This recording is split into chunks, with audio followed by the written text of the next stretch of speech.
को शुरू कर देना है। नवरात्रि के दिन आए नमो अरिहंताणम करके सिमंदर भगवान को याद करना है, क्योंकि वे पहले विहरमान हैं और वो अपने को नजदीक पड़ते हैं।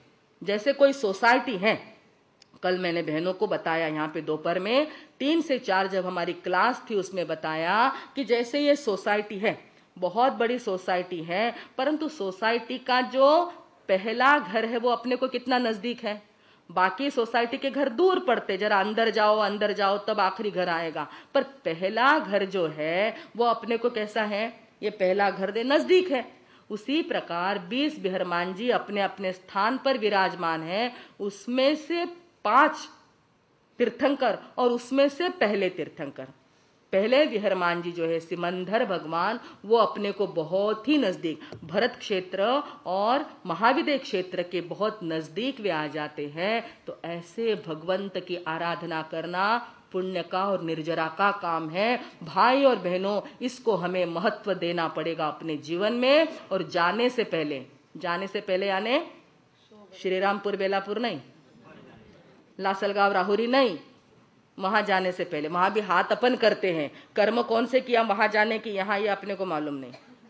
कर्म कौन से किए, ऐसा हाथ करना कि वैसा हाथ करना, ये अपने कर्मों पे निर्भर रहेगा। परंतु जाने से पहले एक बार तो भी अपने को अपनी आत्मा के दर्शन अरिहंत के रूप में कर लेना है। भाई और बहनों, ऐसे दर्शन करने के लिए हमारे भरत चक्रवर्ती ने अपना पूरे जीवन का दांव लगा दिया था। भाई और बहनों, भरत महाराजा एक आध्यात्मिक पुरुष होके गए हैं। अपन जिसकी भक्ति कर रहे हैं, आदिनाथ भक्ति भक्तामर के रूप में अपन करते जा रहे हैं। आप सभी लोग उस कथानक को जानते हैं कि भरत महाराजा के जीवन में अनेकानेक प्रसंग आते रहे, और उस प्रसंग में किस प्रसंग को उन्हें महत्व दिया, ये विषय अपन छोटा सा देखें।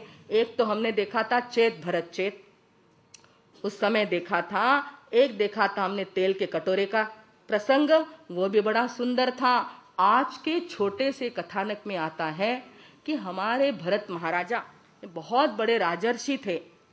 राजर्षि होते हुए भी जब वे राजसभा में बैठते तो उनकी सभा विद्वत सभा का रूप ले लेती थी।